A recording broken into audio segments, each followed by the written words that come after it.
Donald ട്രംപിന്റെ തോന്നിയാസം ലോകസമാധാനത്തിന് തന്നെ വലിയ ഭീഷണിയാവുകയാണ്. അതായത് എല്ലാവരുടെയും അഭ്യർത്ഥന മാനിച്ചും ലെബനനിലെ വെടിനിർത്തലിൽ വിശ്വസിച്ചും ആ ഒരു മര്യാദയ്ക്ക് ഇറാൻ ഹോർമൂസ് കടലിടുക്ക് തുറന്നുകൊടുത്തത് നമ്മളെല്ലാവരും കണ്ടു. എന്നാൽ ലെബനനിലെ 10ാം ദിന വെടിനിർത്തൽ നിലവിൽ വന്നതോടെ തുറന്നുകൊടുത്ത ഹോർമൂസ് കടലിടുക്ക് ഇപ്പോൾ ഇതാ മണിക്കൂറുകൾക്കുള്ളിൽ വീണ്ടും അടച്ചിരിക്കുകയാണ് ഇറാൻ. തങ്ങളുടെ തുറമുഖങ്ങൾക്ക് മേലുള്ള ഉപരോധം US തുടരുന്നതിൽ പ്രതിഷേധിച്ചുകൊണ്ടാണ് ഈ സുപ്രധാനമായ ജലപാത ഇറാൻ വീണ്ടും അടച്ചത്. ലെബനിൽ വെടിനിർത്തൽ കരാറിനെ തുടർന്ന് വെള്ളിയാഴ്ച ഇറാൻ ഹോർമൂസ് കടലിടുക്ക് തുറന്നുകൊടുത്തിരുന്നു. എന്നാൽ ഇറാന്റെ തുറമുഖങ്ങൾക്ക് ചുറ്റും ഏർപ്പെടുത്തിയിരിക്കുന്ന നാവിക ഉപരോധം പിൻവലിക്കാൻ അമേരിക്കൻ പ്രസിഡന്റ് ഡൊണാൾഡ് ട്രംപ് തയ്യാറായില്ല.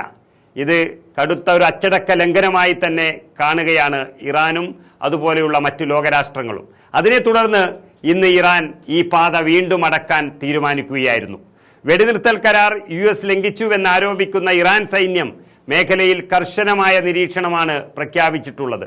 ഹോർമൂസ് കടലിടുക്കിന്റെ നിയന്ത്രണം ഇറാന്റെ സൈനിക വിഭാഗമായ ഇസ്ലാമിക് റവല്യൂഷണറി ഗാർഡ് കോർ അത് വീണ്ടും ഏറ്റെടുത്തു. തങ്ങളുടെ അനുമതിയില്ലാത്ത കപ്പലുകൾ കടത്തിവിടില്ല എന്നും പാതയുടെ നിയന്ത്രണം IRGC ഏറ്റെടുത്തതായും ഇറാൻ വ്യക്തമാക്കുകയും ചെയ്തിരിക്കുന്നു. കടലിടുക്കിലൂടെയുള്ള കപ്പലുകളുടെ ഗതാഗതം ഇപ്പോൾ കർശനമായ നിയന്ത്രണത്തിലാണ്. ഇറാനിലേക്കും തിരിച്ചുമുള്ള കപ്പലുകൾക്ക് പൂർണ്ണ സ്വാതന്ത്ര്യം നൽകുന്നതുവരെ ഈ സ്ഥിതി തുടരുമെന്ന് സൈന്യം തന്നെ അറിയിച്ചിരിക്കുന്നു. ഇറാനുമായുള്ള ആണവ പദ്ധതി ഉൾപ്പെടെയുള്ള കാര്യങ്ങളിൽ 100% പൂർണ്ണമായ ഒരു ഉടമ്പടി ഉണ്ടാകുന്നതുവരെ ഇറാന്റെ കപ്പലുകൾക്ക് മേലുള്ള ഉപരോധം തുടരുമെന്ന് ട്രംപും വ്യക്തമാക്കിയിരിക്കുന്നു. അങ്ങനെ ഇവർ തമ്മിലുള്ള പ്രശ്നങ്ങൾ കാരണം ലോകത്ത് പലയിടത്തും അടുപ്പുകൾ പോലും പുകയുന്നില്ല എന്നുള്ളതാണ് യാഥാർത്ഥ്യം. ഇറാൻ ഇനി ഒരിക്കലും ഈ കടലിടുക്ക് അടക്കില്ല എന്ന് സമ്മതിച്ചിട്ടുണ്ടായിരുന്നു എന്ന് ട്രംപ് അവകാശപ്പെടുന്നുവെങ്കിലും ട്രംപ് പറഞ്ഞ ആ കരാർ അല്ലെങ്കിൽ അതിൽ അച്ചടക്ക ലംഘനം കാണിച്ചു എന്നുള്ളതാണ് ഇപ്പോൾ പറയപ്പെടുന്നത്. എന്നാൽ ഇനി IRGC അനുമതി നൽകുന്ന വാണിജ്യ കപ്പലുകൾക്ക് മാത്രമേ ഈ വഴി കടന്നു പോകാൻ സാധിക്കൂ എന്നും ഈ കപ്പലുകൾ നിശ്ചിത ടോൾ നൽകണമെന്നും ഇറാന്റെ പാൻഡറി നാഷണൽ സെക്യൂരിറ്റി കമ്മീഷൻ മേധാവി ഇബ്രാഹിം അസീസി ലോകത്തോടായി പറഞ്ഞിരിക്കുന്നു.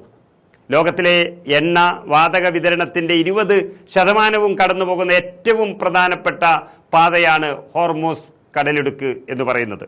ഫെബ്രുവരി 28-ാം തീയതി മുതൽ, അതായത് ഈ അക്രമം ആരംഭിച്ചത് മുതൽ ഏകദേശം 47 ദിവസത്തോളം ഈ പാത തടസ്സപ്പെട്ടത് ആഗോള എണ്ണവില കുത്തനെ ഉയരാൻ കാരണമായി. അതുകൂടാതെ കേരളത്തിൽ പോലും ഗ്യാസുകൾ എത്താത്തതിനെ തുടർന്ന് ഇപ്പോൾ പല ഹോട്ടലുകളും പല വീടുകളും പുകയാത്ത ഒരവസ്ഥയാണ് നിലനിൽക്കുന്നത്. അതിനെയാണ് ഇപ്പോൾ വീണ്ടും അമേരിക്കയുടെ ഉപരോധം മൂലം തുടർന്നുകൊണ്ടിരിക്കുന്നത്. ഉപരോധം തുടരുകയാണെങ്കിൽ കടലിടുക്ക് തുറന്നിടില്ല എന്ന് ഇറാന്റെ പാർലമെന്റ് സ്പീക്കർ മുഹമ്മദ് ബാഗർ ഗാലിഫും മുന്നറിയിപ്പ് നൽകിയിട്ടുണ്ട്. ഏതായാലും അമേരിക്കൻ പ്രസിഡന്റ് ഡൊണാൾഡ് ട്രംപ് തന്നെയാണ് ലോകത്തിലെ ഏറ്റവും വലിയ സമനില തെറ്റിയ ആളെന്ന് തോന്നിപ്പിക്കുന്ന തരത്തിലാണ് ഇപ്പോഴത്തെ കളികൾ. അദ്ദേഹത്തിന്റെ പ്രവർത്തനം കൊണ്ട് മാത്രം ലോക ജനതയുടെ സമാധാനവും അതുപോലെ നിത്യജീവിതത്തിനെ താളം തെറ്റിക്കുകയും ചെയ്യുകയാണ്. ഏതായാലും സംഘർഷം ലഘൂകരിക്കാനുള്ള ശ്രമങ്ങളൊക്കെ അന്താരാഷ്ട്ര തലത്തിൽ ഇങ്ങനെ നടക്കുന്നുണ്ട്. ഇതിന്റെ ഭാഗമായി വരുന്ന തിങ്കളാഴ്ച പാകിസ്ഥാനിലെ ഇസ്ലാമാബാദിൽ ഇറാൻ അമേരിക്ക പ്രതിനിധികൾ വീണ്ടും ചർച്ചകൾ നടന്നേക്കുമെന്ന് റിപ്പോർട്ടുകൾ വരുന്നുമുണ്ട്.